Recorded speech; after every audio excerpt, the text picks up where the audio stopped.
Aguascalientes en este momento yo creo que es el mejor sistema estatal de salud y esto ha sido gracias a la voluntad política, al mecanismo de financiamiento diferente y sobre todo a la disposición de tener un buen trabajo de equipo con la federación.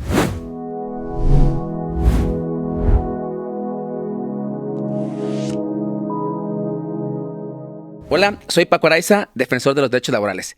Y en este breve espacio se escuchan historias, se hacen preguntas incómodas y se buscan soluciones reales. El día de hoy vamos a hablar de salud, pero no de salud de manera normal. Vamos a hablar de salud desde un ámbito mucho más general. Un ámbito de economía, un ámbito familiar, un ámbito realmente que mucho más completo y mucho más complejo. Y para hablar de salud, la verdad es que no pude encontrar a alguien mucho mejor que quien está el día de hoy, porque además me es grato decirlo, que además de que es un personaje muy importante en la salud en el Estado, es un gran amigo desde hace muchos años, al que de verdad estimo y que de verdad me da muchísimo gusto que el día de hoy nos acompañe. Él es el doctor Rubén Galaviz. Doctor, muy buenas tardes. Paco, muchísimas gracias por la invitación.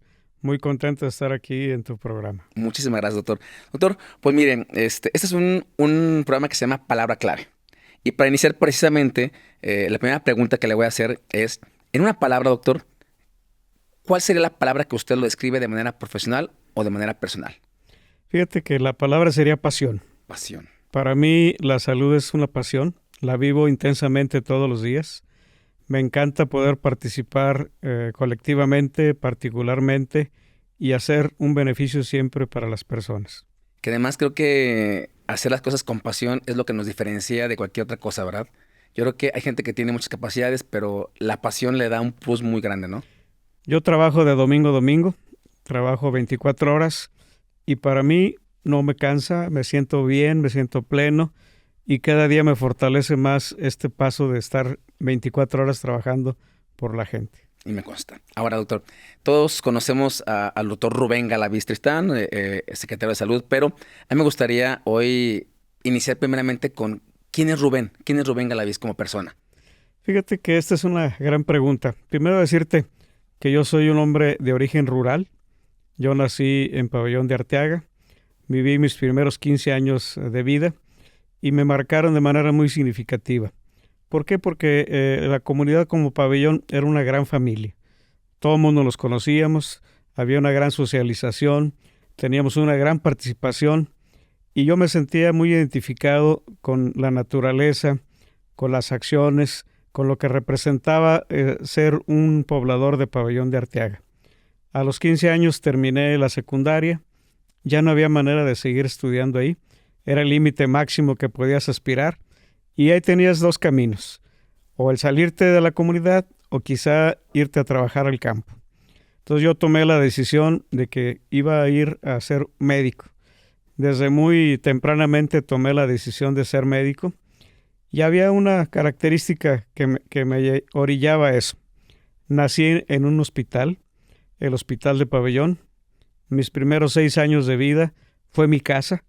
En ese tiempo era un hospital rural, era un hospital con muchas carencias, pero con una gran sensibilidad. Tuve la fortuna de tener una mamá enfermera, que era la encargada del hospital. Un hospital que a las 11 de la noche se terminaba la luz y que tenés que ingeniártela para resolver las emergencias, las situaciones que se presentaban. Me acuerdo tanto de eso porque cuando había niños prematuros, mi mamá tenía la tingencia de preparar unas cajas de cartón, les ponían botellas de agua caliente, unos paquetes de algodón, y ahí llegaba el niño prematuro, el niño recién nacido, y sobrevivían. Fíjate la gran voluntad, la medicina heroica, las cosas que se vivían ahí eran espectaculares. Entonces, todo este manejo cotidiano de tener contacto con la gente, para mí me dejó una memoria para siempre. El espíritu de servicio, el trabajar por los demás, el de ingeniarse, el cómo resolver ante carencias, ante situaciones en las que no había equipo, no había personal, y tú tenías que tomar la iniciativa de dar soluciones, de dar esperanza de vida, de dar calidad de vida. Entonces, toda esta enseñanza que viví con mi mamá, pues me dejó la huella para siempre. Entonces, nunca dudé que mi camino era la salud.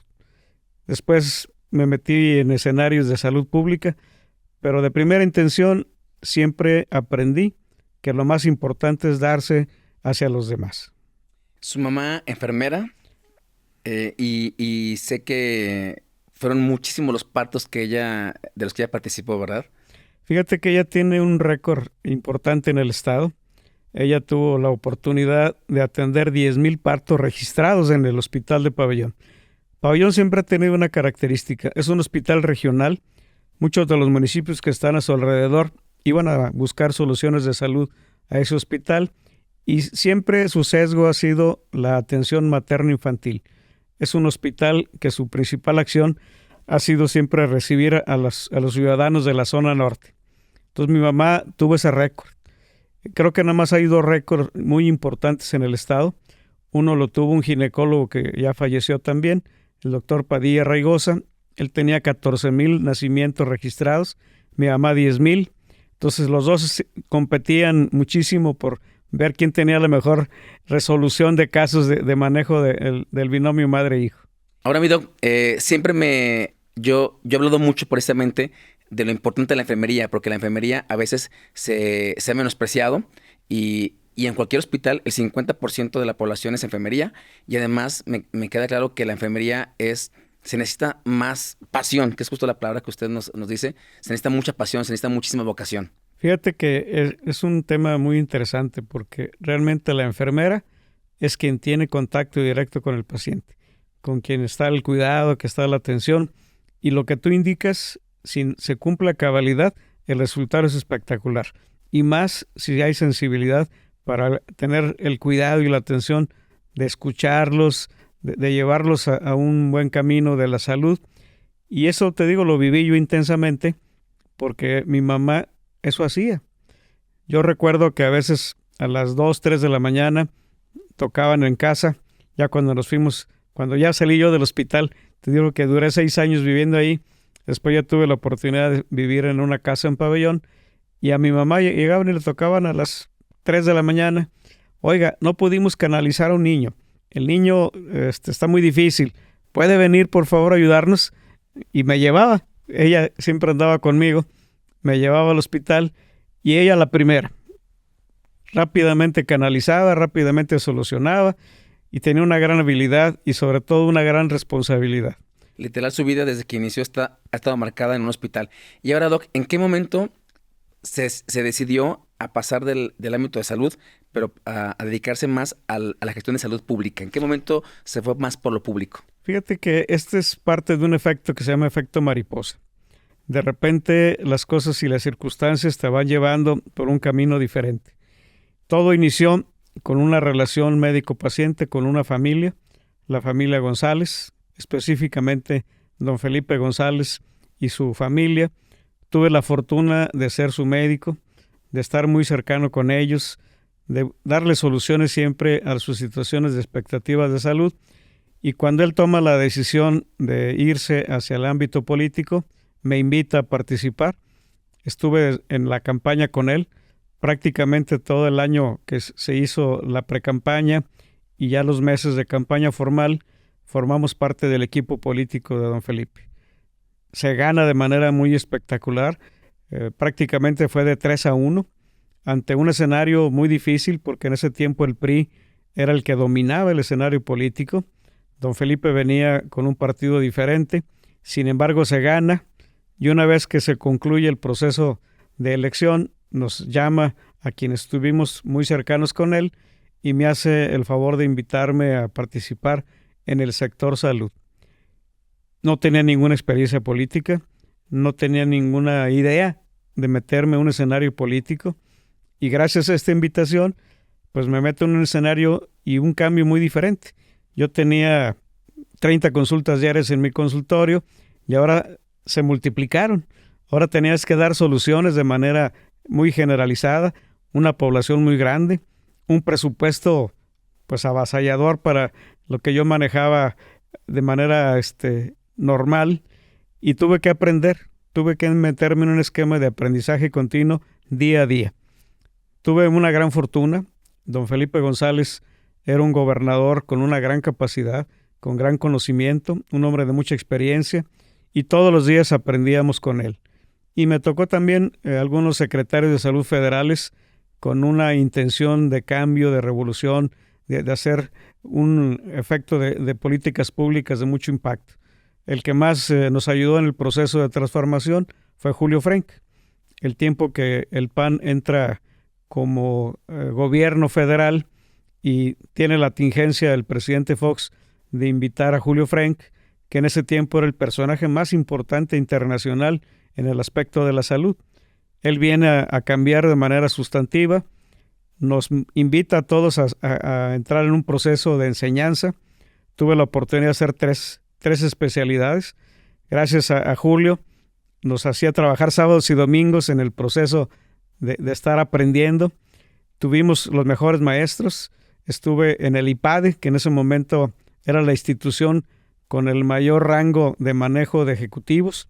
Y ahí hice primero administración pública, después hice una maestría en educación superior y finalmente una especialidad en economía de la salud.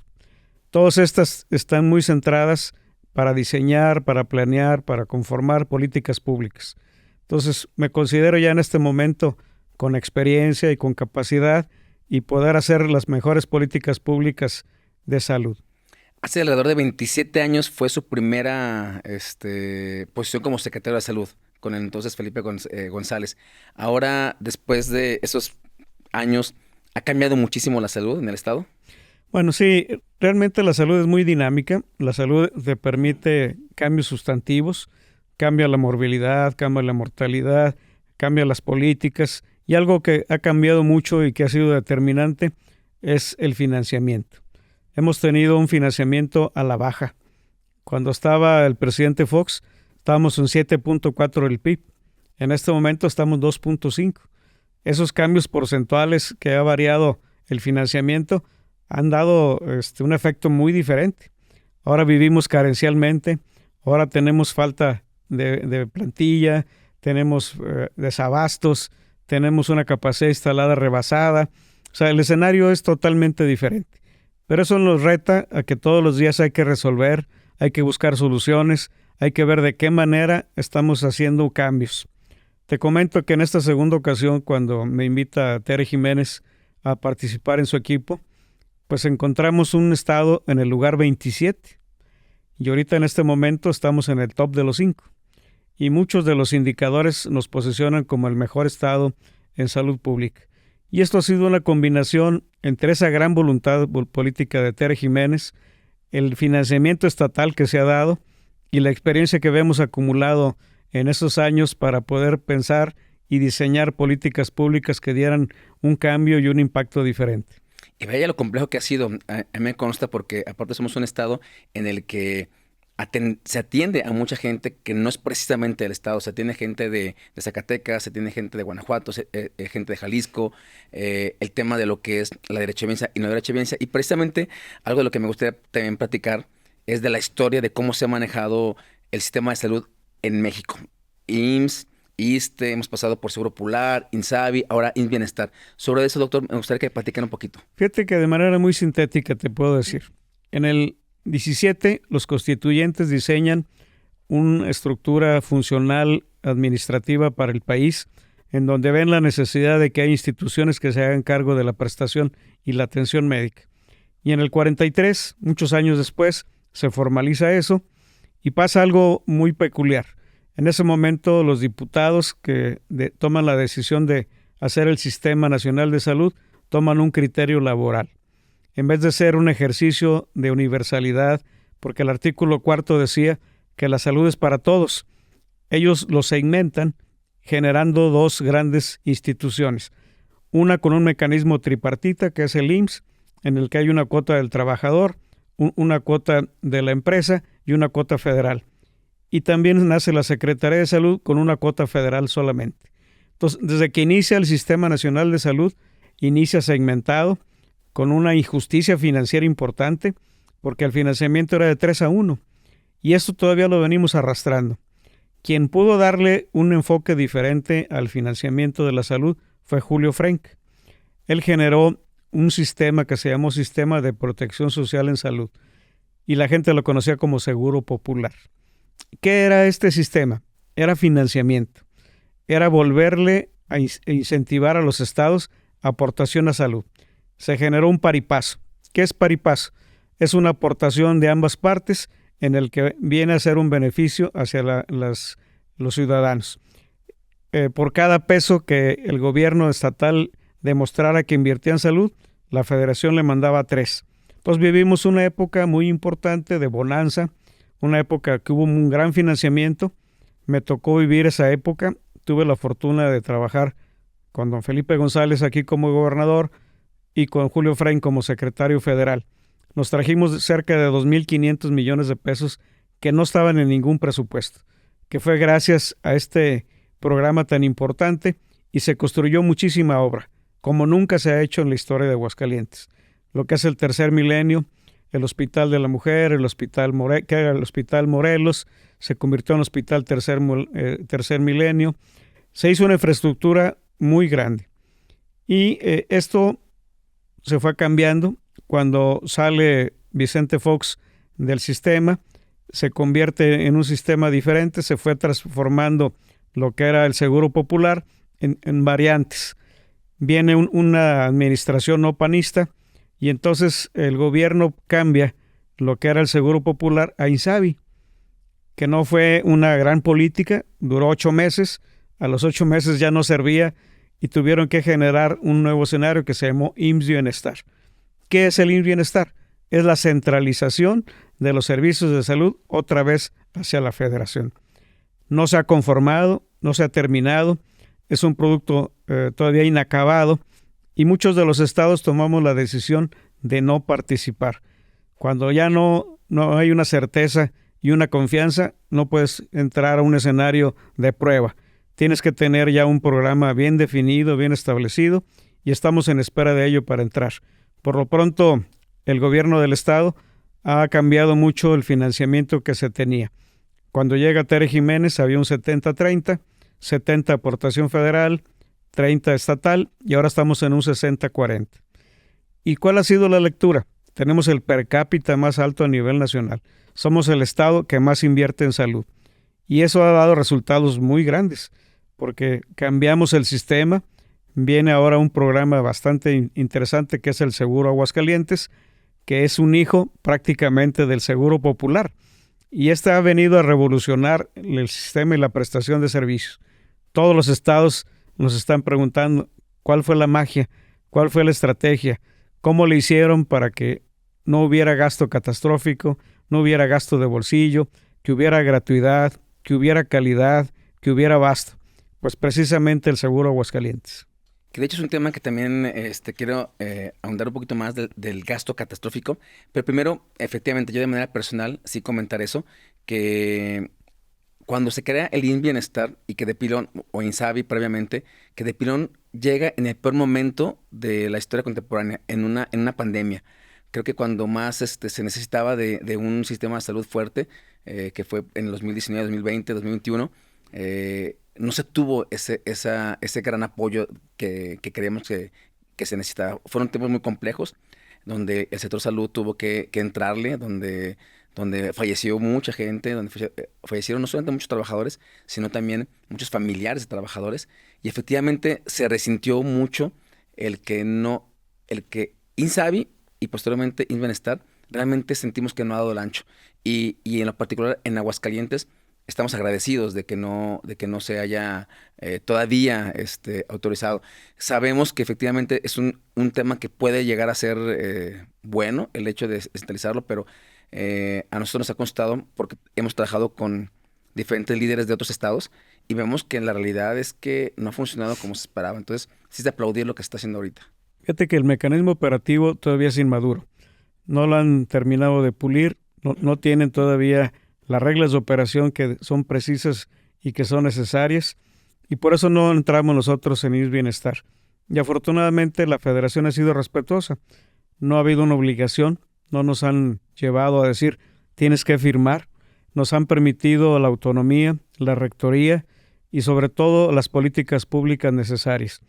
Aguascalientes en este momento yo creo que es el mejor sistema estatal de salud Y esto ha sido gracias a la voluntad política, al mecanismo de financiamiento diferente y sobre todo a la disposición de tener un buen trabajo de equipo con la federación. Y que ha sido muy complicado. Ahorita que mencionaba, doctor, el tema de gasto catastrófico, me gustaría que nos explicara exactamente qué significa esto, porque la verdad es que la salud se llega a convertir en un lujo porque es muy costoso. Y yo sé que es muy costoso tanto para el Estado como para una federación, como para las propias familias. Y más cuando precisamente vivimos en uno de los estados donde, ahorita que hablábamos del IMSS, del ISSSTE, de los que no tienen ninguna derechohabiencia, somos de los estados donde más se reportan trabajadores formales. Entonces, por lo tanto, significa que es donde más trabajadores o más pacientes debería tener atención por parte del IMSS. Sin embargo, la realidad es que sabemos que el sistema del IMSS en lo particular y del ISSSTE también no dan el ancho o no han dado la atención necesaria. Vemos lamentablemente como trabajadores cuando queremos una atención, las citas llegan a ser a veces hasta de varios meses. Y con esto no criticamos a los trabajadores de la salud del IMSS ni del ISSSTE, porque hacen todo lo que pueden. Creo que es un tema que va más para allá, ¿no? Un sistema que no que no ha sido lo ideal y que sabemos que es muy complejo. Entonces, ¿cómo hacerlo con estos qué es un gasto catastrófico y cuál es el reto y cómo se puede ayudar a la gente para evitar este tipo de gasto? Bueno, son dos puntos bien interesantes que planteas. Primero, decirle a toda la gente que la principal causa de empobrecimiento en México es por motivos de salud. Hay dos gastos que la gente los tiene que tener muy bien medidos. Uno se llama gasto de bolsillo, otro se llama gasto catastrófico. ¿Qué es el gasto de bolsillo? Es aquel que sale de tu pecunio para satisfacer necesidades de salud. Y en este momento en México, el 57% de la población, a pesar de que hay un sistema estatal y un sistema nacional, tiene que hacer gasto de bolsillo. El otro se llama gasto catastrófico. ¿Qué significa? Que pierdes tu patrimonio por motivos de salud. Y ese es de todos los días. Tú vas en la calle, te atropellan o tienes un accidente automovilístico y el costo promedio de un manejo de un accidente es de 1,200,000. Y esa cantidad, ¿quién la tiene a disposición? Entonces, eso hace que pierdas tu patrimonio. Los problemas de cáncer, los problemas renales, todo eso incide mucho para que impacte en tu ingreso. Entonces, ¿qué tenemos que hacer? Tenemos que hacer un programa que permita dar calidad, oportunidad, eficiencia y algo muy importante, que haya gratuidad. Entonces, eso es el Seguro Aguascalientes y eso es lo que nosotros estamos trabajando precisamente para que la gente no se descapitalice. Y sucede un fenómeno que tú lo decías, el 70% de la población tiene derechohabiencia, solamente el 30% no la tiene, que es donde estamos impactando con nuestro Seguro Aguascalientes. Pero el IMSS y el ISSSTE están rebasados. En este momento, por ejemplo, el IMSS, que es el que tiene la mayor cobertura y el mayor número de gentes como derechohabientes, tiene la capacidad para atender 500,000 personas, pero es 1,000,000 de derechohabientes. Entonces, ¿cuál es el efecto?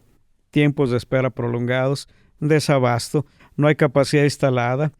Entonces, en ese sentido, hemos estado trabajando muy estrechamente con la federación. Decirte que Aguascalientes no se ha cerrado, hemos tenido una gobernadora con gran apertura y ya estamos trabajando con el IMSS tradicional, con el doctor Zoe, y vienen 11 nuevas infraestructura al estado.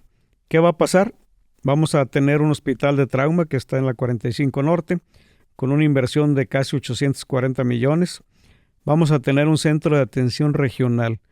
El hospital que viene del IMSS tiene una oportunidad de dar 57 especialidades. Va a tener una inversión de cerca de 9,000 millones de pesos. Este hospital regional va a permitir desahogar totalmente nuestra capacidad instalada que está rebasada. Vienen 7 CECIS, que son las guarderías. Esto es importante porque hay un crecimiento importantísimo de lo que es la industria metalmecánica. Tú sabes que hay unas empresas que ahora desconcentraron su presencia en otros estados y en otros países y vienen con nosotros. Va a requerir un cambio sustantivo de esta capacidad instalada y se tiene contemplado. Hay un problema de enfermedad renal muy grave en Aguascalientes y la mayoría son derechohabientes del IMSS. Entonces, el IMSS está haciendo una unidad de manejo integral para los pacientes renales. que era una necesidad sentida, era una necesidad muy importante y lo vamos a trabajar junto con ellos. Entonces, Tere Jiménez va a poner la muestra de que se puede trabajar con la federación, que se debe tener un diagnóstico de precisión, que debe haber una planeación estratégica y que la capacidad instalada debe obedecer a necesidades y expectativas ciudadanas. Entonces, antes de que termine la administración de Tere Jiménez, vamos a tener un crecimiento importante de todo el sector. También estamos trabajando porque exista un nuevo hospital del ISSSTE. Los trabajadores, la mayoría de los que están en el sector salud, son derechohabientes del ISSSTE. Entonces, necesitamos que haya una buena respuesta de la federación. Hicimos ya una primera propuesta con Martí Batres, que es el director nacional.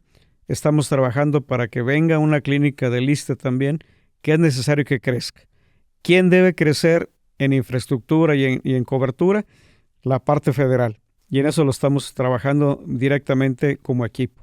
Ahora, esa es la parte que hacen ustedes como gobierno, pero también creo que sería importante concientizar a la gente de poder también contratar por su parte un seguro médico. Seguramente todos tenemos un seguro para carro, un seguro para casa, pero no nos aseguramos como persona, o un seguro de gastos médicos. ¿Qué tan importante sería concientizar a la gente para que haga esto? Pero también en un contexto económico, donde también a veces no es tan sencillo poderlo hacer. Aguascalientes, efectivamente, precisamente por esa calidad que se le ha dado en salud, por esa calidad que se le ha dado en vivienda, en seguridad, que no tiene cualquier estado ahorita en la República, pues también se ha encarecido. Vivimos en un estado que creo que es caro, que se ha hecho caro para la ciudadanía de Aguascalientes. Viene gente de otros estados, viene gente incluso de otros países. Se ha generado una especie de gentrificación y eso también a veces a mí como representante laboral, como trabajador, me preocupa un poco porque se van encareciendo los servicios, se van encareciendo la salud, pero en ese tema de ayudar a la gente o concientizar a la gente de contratar un seguro de gastos médicos, ¿cómo lo ve? ¿Sería importante hacerlo? Fíjate que es muy importante esto porque debe haber una cultura financiera. Como te decía, la principal causa de empobrecimiento es por motivos de salud y debemos estar preparados. ¿Qué sucede cuando tú no tienes deseo de acudir al sector público y que te gusta que te atiendan en el privado? Pues hay seguros que cubren esto. Y comentarte, esto viene a colación porque hemos estado trabajando con Montero, uno de los diputados locales, en el poder tener un seguro automovilístico. ¿Cuál es la principal causa de empobrecimiento en Aguascalientes? Los accidentes viales. Te decía que cuestan 1.200.000 en promedio y yo quiero saber quién tiene la capacidad financiera para traerlos en la bolsa y decir aquí está. Entonces, eso que tú dices es muy importante. Debemos buscar el aseguramiento privado y el aseguramiento público. Los eventos de salud son de muy alto costo. Necesariamente se pueden presentar de manera inesperada y debemos estar preparados. Entonces, debemos enfatizar que la gente debe tener una cultura financiera y que debe prever este tipo de gasto de bolsillo y gasto catastrófico. Que aparte son temas como tabús, no nos gusta como pensar que nos vamos a enfermar ni que nos vamos a morir. Entonces también creo que tiene que ver con un tema de cultural, ¿verdad? De hecho, fíjate, la principal causa de empobrecimiento del sistema estatal en todos nuestros hospitales son los accidentes. Una terapia intensiva cuesta 75,000 pesos diarios. Y eso nos cuesta en el sector público. Y no es que se los cobremos a la gente, es lo que es el gasto operativo. Tenemos un gran hospital como es el Hospital Miguel Hidalgo. Comentarte que ese hospital nos cuesta 10 millones de pesos diarios. Ese es su gasto operativo. Si tú lo proyectas al gasto anual, equivale al gasto que tienen 10 municipios del interior. Lo mismo que nos cuestan 10 municipios del interior, nos cuesta un solo hospital de alta especialidad como es el Hospital Miguel Hidalgo. Nos ayudaría muchísimo el poder tener un aseguramiento privado, que la gente tuviera un seguro para ir desimpactando financieramente a las familias y al gobierno. Ahora hablando del Hospital Miguel Hidalgo, un hospital el mejor hospital de la región y que tiene muchas especialidades, ¿qué condiciones deben de trabajarse para mejorar las condiciones de los trabajadores, tanto enfermeros como médicos? Enfermería, te lo comentábamos, ha sido de las profesiones que más se ha especializado en los últimos años, pero ¿qué está haciendo también para que los trabajadores de la salud tengan mejores condiciones? Fíjate que desde que llegamos a la administración nos encontramos con 5 tipos diferentes de trabajadores. Tenemos 5 sindicatos, nos impacta, todos tienen condiciones diferentes. El poder llevar a un equilibrio y a un manejo a todos va a ser un problema financiero muy fuerte. Sin embargo, Tere Jiménez, la relación sindical que tenemos, nos ha permitido ir llevando poco a poco a mejores condiciones. No es fácil, esto requiere de un gran capital y se tiene que hacer de manera paulatina. Creo que es uno de los grandes retos que tiene el sistema nacional y el sistema estatal, el llevar a tener un solo tipo de trabajador con las mismas condiciones, el mismo salario, las mismas prestaciones. Esto es un sueño que hemos vivido muchos de los que estamos en políticas públicas y creo que se puede hacer. Es voluntad, es trabajo, es hacer equipo. A ti te consta que hemos estado tratando de mejorar mucho que no haya el eventual, que no haya alguien que no tenga prestaciones, que hemos buscado el ir mejorando sus ingresos y los equilibrios financieros para los trabajadores. Porque es muy complejo y además se viene otro reto muy importante, creo, porque las nuevas generaciones, y no solamente en salud, sino las nuevas generaciones en cualquier profesión, cada vez quieren trabajar menos en el sector público. Pero se está marcando mucho en el sector privado. Las nuevas generaciones ya no les interesa trabajar en un hospital público. Ya las nuevas generaciones quieren la inmediatez, quieren trabajar más en la anestesia privada porque les va mejor en la anestesia privada. Pero ante este reto, ¿qué podemos hacer o qué se puede hacer para poder captar y poder retener ese talento? Fíjate que hay algo muy interesante. Hay cifras demoledoras. En el sector privado, solamente el 3% de los médicos son de éxito. Eso 3%. es solamente el 3%. ¿Y qué se tiene que hacer? Se tiene que trabajar muy de cerca entre quien genera la parte de los profesionales de la salud con el sector público. Decirte que este año empezamos ya un trabajo de vinculación entre todas las universidades y el sistema estatal de salud. Necesitamos que los muchachos conozcan su realidad, que sepan a lo que van a enfrentar, que sepan cuál es el sector público y cuáles son los retos del privado. Esta vinculación hay que llevarlos para que tengan una enseñanza de aprendizaje de manera conjunta entre la parte financiera, la parte de desarrollo personal y sobre todo cómo funciona el sistema. Ha resultado muy interesante. Tenemos ya ahorita vínculo con todas las universidades. Nos hemos dado la tarea de llevar a los muchachos desde que entran a su primer año de medicina o de enfermería a que conozcan nuestras instalaciones. Y algo muy importante que no se enseña en las aulas, cuál es el escenario de necesidad real y qué es lo que tienen que enfrentar de una manera directa. Entonces, creo que esto va a ser una manera de estimular el de buen desempeño, el que ellos sepan que no es fácil. Uno de los principales retos de la salud es que necesitamos gente de excelencia. El Hospital Hidalgo. El Hospital Hidalgo, para aceptar un médico interno, un médico residente, tienen que ser los mejores promedios. Si tú quieres ir a hacer tu internado de pregado en el Hospital Hidalgo, tienes que tener promedio de 10. Si no, no te aceptamos. ¿Y qué hacemos con esto? Enfrentar a retos.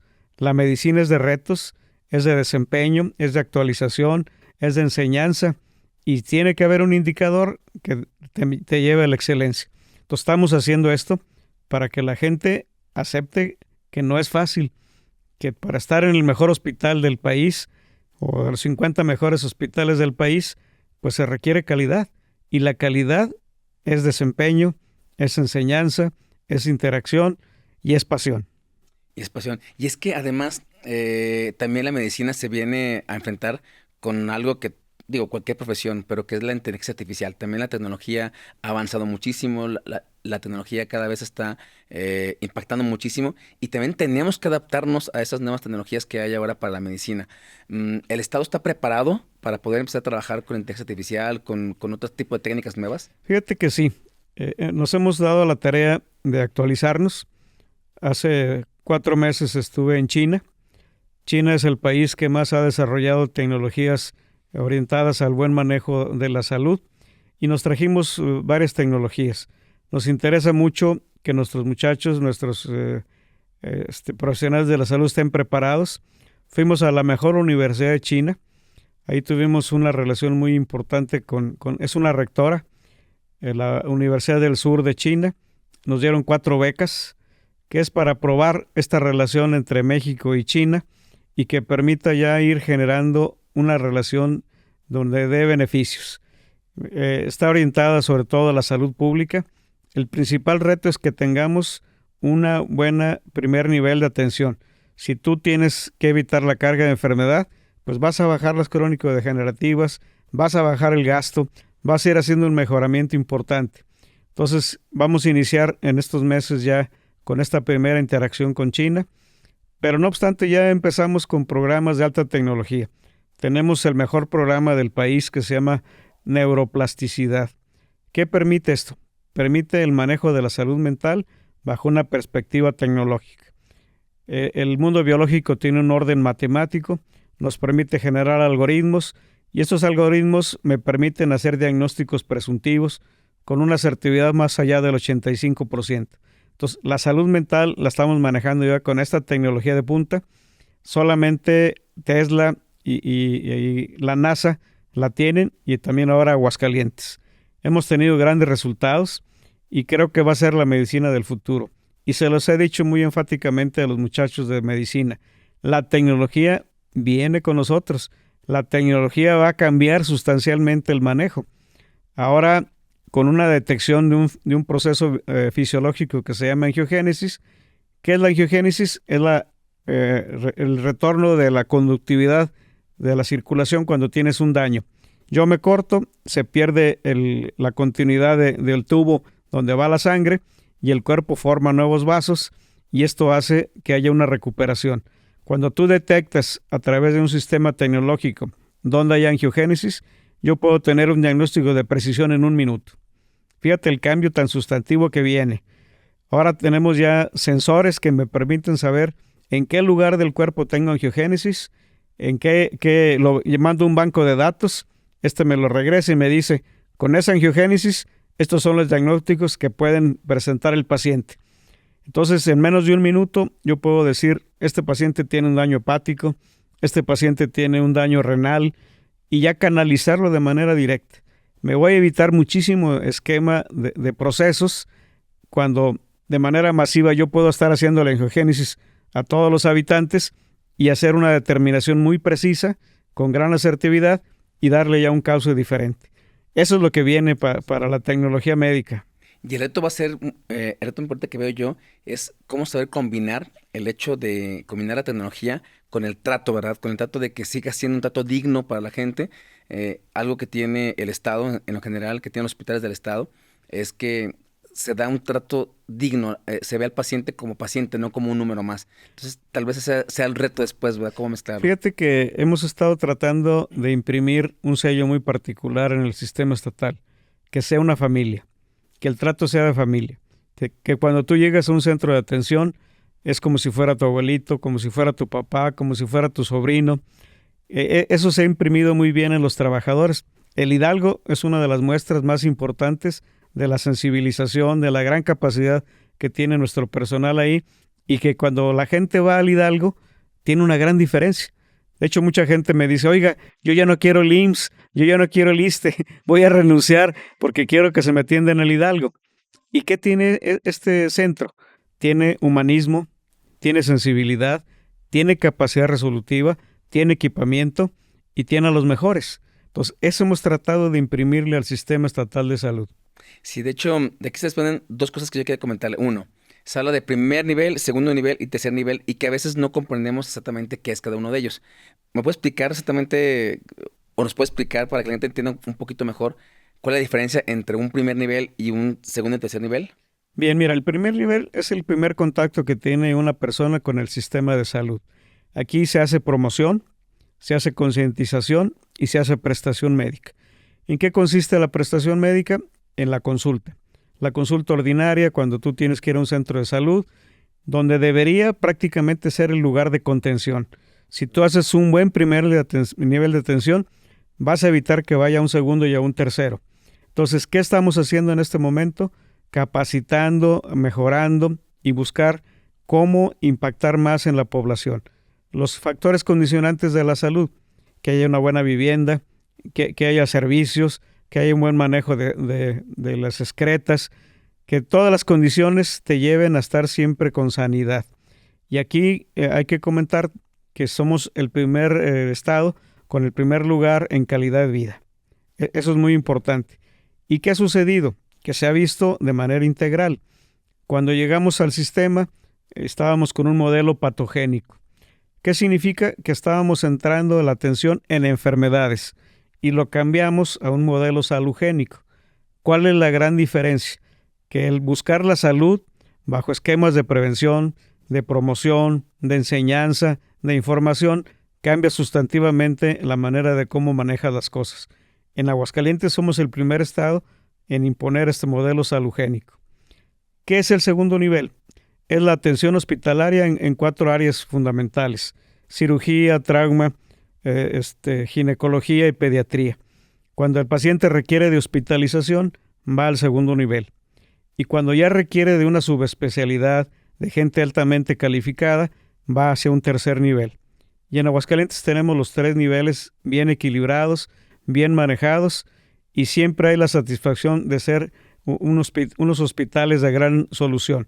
Este año, por ejemplo, el Hospital de la Mujer sacó el primer lugar nacional en la menos mortalidad materna y mortalidad neonatal. ¿Qué significa esto? Esto tiene una gran trascendencia, porque todos los eventos obstétricos que se atendieron aquí fueron con buenos resultados. No tuvimos defunciones ni de la mamá ni del niño.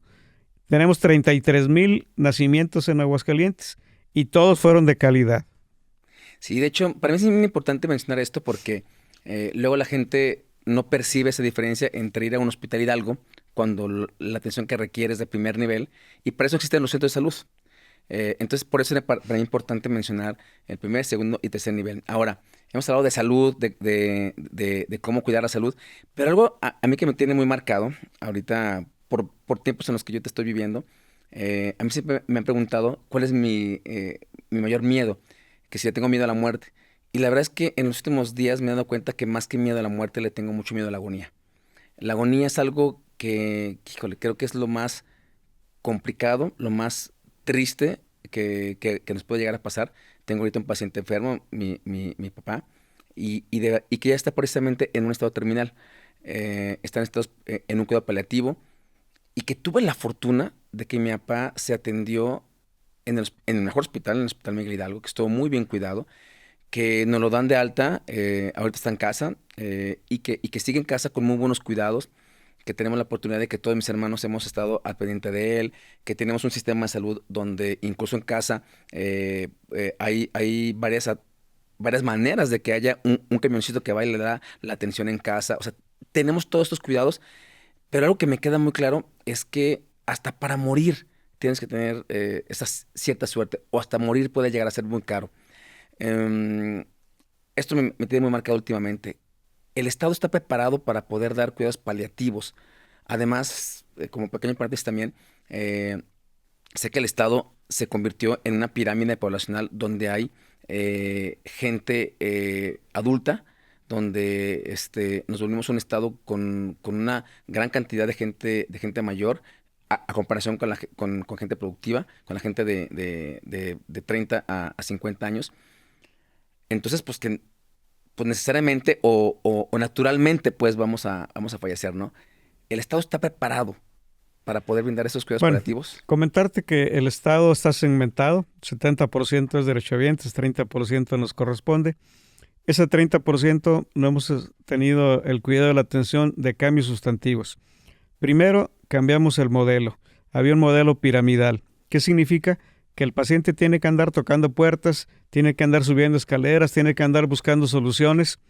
Lo cambiamos a un modelo centrado en el paciente. Ahora los servicios van a ti. Y tú lo has comentado. O sea, tenemos la capacidad de llevar los servicios a domicilio, el médico en tu casa, la atención de cuidados paliativos. Ahora van directamente donde son necesarios y además se hacen de una manera muy explícita y de gran calidad. Todos los días recibimos felicitaciones por esta atención personalizada, sensible, que va directamente a casa y transforma lo que es la atención. No puedo decir que todo el Estado lo tenga. pero lo que corresponde a la sección de Estado, lo que es el gobierno del Estado, lo estamos haciendo. Sí, porque la verdad es que es un reto muy importante, insisto, una veces piensan en solamente en el mantener la salud, ¿verdad? Pero también cuando ya la pierdes, híjole, también estas agonías pueden durar mucho tiempo, Sí. pueden ser muy dolorosas, entonces efectivamente sé que es todo un equipo, ¿no? Es un equipo en el que tiene que estar preparado para esto, tanto psicológicamente, tiene que haber psicólogos, tiene que haber nutriólogos, tiene que haber enfermeros, médicos, etcétera, geriatras. Eh, la verdad es que es algo que a mí me gustaría poderle, que la gente que nos escucha, la gente que sabe, sepa que existen ese tipo de programas. A veces también creo que la gente los desconoce también, sabe que no existen, creen que es muy caros o creen que el Estado no los facilita. Entonces también, ¿cómo podemos hacer para que para que haya mejor difusión? Que toda la gente esté enterada, que no haya, que cada vez haya menos gente que sufra para poder morir. Bueno, pues el gran reto es cómo transmitir esta información. Hemos estado tratando de salir cuando menos una vez diario en los medios a hablar del sistema, de las bondades que tiene, de cómo lo manejamos. Y algo muy importante, iniciamos este mes con un ciclo de capacitación a los acompañantes. ¿Por qué? ¿Qué pasa? El paciente no está solo, el paciente siempre está con su familia y la familia no está ni capacitada, ni informada, ni tiene la manera de cómo ayudar a un mejoramiento o a un acompañamiento. Entonces, iniciamos ya este mes con un ciclo de conferencias. Tenemos la oportunidad de que cada vez que alguien va a hospital, estamos invitando a la familia para que se integre a este proceso de capacitación. Entonces, creo que es algo también muy novedoso que no se tenía y que ahora lo estamos trabajando en todos los hospitales. Hay un área que se llama voluntariado, que en este momento está trabajando en este proyecto, muy necesario. Creo que nadie nos informa qué tiene un paciente, en qué condiciones debe de estar, cuál es el manejo que se le debe dar, cuál es el apoyo psicológico. Eso no se tenía. Y ahora ya tenemos un programa que está siendo implementado en todos nuestros hospitales para lo que es los acompañantes. Y si hubiera 3 consejos que le pudiéramos dar a toda familia para que tuviera siempre presente, para que cuando llegara a tener un accidente, que yo te comentaba que es lo más común en un caso catastrófico, o una defunción o una enfermedad, ¿qué es lo que tiene que tener a la mano toda familia? Bueno, es muy importante primero que estemos en círculos virtuosos de prevención. Creo que lo más importante es no buscar soluciones de salud cuando estemos enfermos. La ventaja que tiene Aguascalientes es que ahora con el seguro Aguascalientes tú puedes ir a hacerte un check-up independientemente del grupo etario que estés. Si eres un recién nacido, que te lleven. Si eres un anciano, puedes acudir. Y la cultura de la prevención es importante. Si sabemos qué tenemos, podemos evitar muchísimos problemas graves. Por ejemplo, tenemos ya el Instituto de Enfermos Renales. Esta es una institución que viene haciendo una prevención. En Aguascalientes la enfermedad renal es muy frecuente y además de una manera muy atípica. Se presenta desde los 12 años en adelante, que no sucede en otros estados. ¿Y qué está pasando? Que los riñones de los hidrocálidos son diferentes. Ya lo tenemos perfectamente bien evaluado. El hecho de nacer en Aguascalientes, naces con un riñón más pequeño de lo normal. ¿Por qué? Porque hay factores ambientales que está sucediendo que esto pase. Entonces no es el agua, no es la Hay muchos Conasupo, factores que participan. Mira, por ejemplo, la leche, para que se haga 1 litro de leche en el proceso de las vacas, tiene que tomar 1000 litros de agua. Entonces, 1 litro de leche es una sustancia hiperconcentrada. Entonces, lo que había en pastizales, herbicidas, pesticidas, imagínate cómo se concentra. Entonces, sí tenemos un factor ambiental que está incidiendo. ¿Y qué estamos haciendo? Estamos haciendo tamizajes. Ahora todos los muchachos de secundaria de 15 años de edad en adelante lo estamos metiendo a tamizarlos, hacerles un estudio y poder tener detectado de manera muy temprana cuando hay un daño. No hay que esperar a que haya una insuficiencia renal crónica. En cuanto demostremos que hay un daño renal, aunque sea mínimo, empezarlos a tratar. Y ahora también ya con la tarjeta Soluciones y el programa Seguro Aguascalientes, con tu tarjeta tienes derecho a un tamizaje renal. Eso es una recomendación importante. No esperemos a que tengamos un problema ya clínicamente que se presente. Vayamos cuando nos sentimos bien. Lo más importante es mantener esa sensación de bienestar y saber que tenemos lo que es la atención de la salud. Algo muy importante, las vacunas. Es fundamental que la gente tenga su esquema de vacunación. Las vacunas cayeron en un desprestigio importante con la pandemia. La gente dejó de tener confianza. Les queremos decir que los biológicos actuales son confiables, son de calidad y se utilizan sin ningún riesgo. Entonces, por favor, siempre revisemos nuestro estatus de la cartilla de vacunación. Tenemos 2 problemas emergentes importantes en este momento. La aparición de tosferina, la aparición de sarampión, que eran enfermedades que ya estaban prácticamente erradicadas. ¿Y por qué volvieron? Por la falta de biológicos, la falta de vacunas. Entonces, es muy importante que la gente revise eso. Y finalmente, el tercer consejo. El principal reto en este momento se llama estilo de vida saludable. ¿Qué significa? ¿Qué comes? ¿Qué tomas? ¿Qué tipo de actividad deportiva haces? ¿Cómo estás manejando tu estrés? ¿Cómo estás manejando las circunstancias que te rodean? Los humanos tenemos la capacidad de la evaluación de nuestro entorno y de la modificación del mismo. Entonces, tengamos esto con mucha claridad. ¿A qué estamos enfrentados? A tabaquismo, alcoholismo, a estrés, a mala alimentación. Pues tenemos la voluntad para poder eso cambiar. Entonces, vamos haciendo un análisis. ¿Cuál es nuestro estilo de vida? Y la pretensión es que sea un estilo de vida saludable. Entonces, la prevención, la vacunación y obviamente el buen cuidado de tanto alimenticio como ejercicio, ¿verdad? Así es. Algo también que está en boga, se mencionaba que después de la pandemia de COVID, la siguiente pandemia que venía era más de salud mental.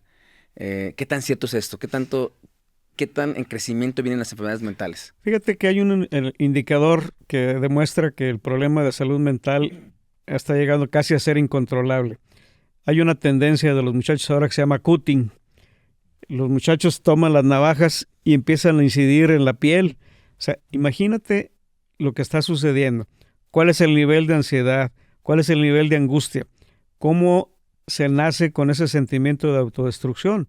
¿Por qué? Porque el ambiente se ha vuelto hostil, porque el ambiente es complicado, porque el ambiente es muy competitivo. Entonces, el gran reto en este momento es una pandemia que no la hemos declarado oficialmente, pero el gran problema que tenemos en este momento se llama alteraciones de la salud mental y lo tenemos que trabajar. En Aguascalientes hemos modificado también mucho cómo se está trabajando. Antes se tenía nada más una unidad que se llamaba Agua Clara. Ahora tenemos en cada cabecera municipal un Instituto Municipal de Salud Mental. Entonces, la gente lo debe saber. La gente puede acudir en cualquier momento, en cualquier municipio y ser atendido. Hay algo que siempre es a veces negativo. El sistema federal, que es el 70% de la gente que tiene derecho a audiencia, no tiene un programa de salud mental. Entonces, cada vez que hemos tenido oportunidad, lo hemos puesto de relieve, le hemos dicho a la federación, hay que cambiar el manejo de la salud mental. No tiene ningún programa, no tiene personal calificado y tiene la mayoría de la población.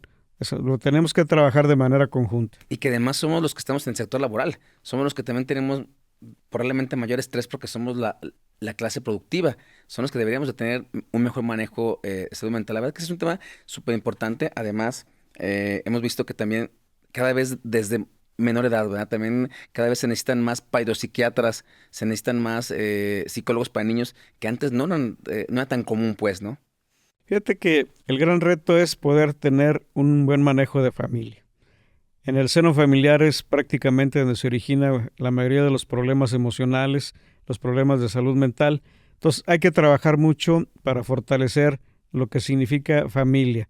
El que tenga una familia bien constituida, que se le garanticen todo lo necesario para su desarrollo y que haya identidad y seguridad en la familia. Doctor, pues mire, estamos llegando casi al final. Hablamos un poco y mucho de lo que es la salud en el estado, de lo que es la salud a nivel nacional, pero me gustaría, antes de ir terminando con esto, me gustaría saber a usted, doctor, a usted, Rubén, ¿cómo le gustaría que lo recordaran al terminar su gestión como secretario de Salud? Fíjate que yo creo que la mayor satisfacción es poder tener un sistema estatal de salud que responda a necesidades y expectativas. Creo que se puede hacer. Estoy convencido de que con buenas políticas públicas esto puede tener un buen efecto de largo plazo. Y a mí sí me gustaría ser recordado como un impulsor de las mejores políticas públicas de salud, no solamente de Aguascalientes, sino del país. Tengo la fortuna de estar ahorita en dos escenarios donde puedo incidir. Uno es el Consejo de Salubridad General. Soy el representante de 9 estados en este consejo. Este consejo lo preside la presidenta de la República. Entonces, aquí nos da voz para poder opinar, para poder cambiar, para poder incidir. Y el otro es el Consejo Nacional de Salud. Entonces, en estos dos escenarios hemos estado trabajando para el cambio de las políticas públicas. Entonces, a mí sí me gustaría ser recordado como uno de los promotores del Estado que se ha estado metiendo en el mejoramiento continuo de las políticas públicas de salud. Pues felicidades, conociéndolo, me queda claro que lo va a lograr y me queda claro que es su testimonio, es lo que usted quiere lograr y seguramente lo va a hacer. Así es que, doctor, pues no sé si tenga algo más que quiera comentar. Pues nada, agradecerte la oportunidad de estar aquí, de conocer un poco más de Rubén Galaviz. Muchas veces no tiene uno la oportunidad de platicar con las personas y con este espacio pues nos va a permitir saber más de cada quien.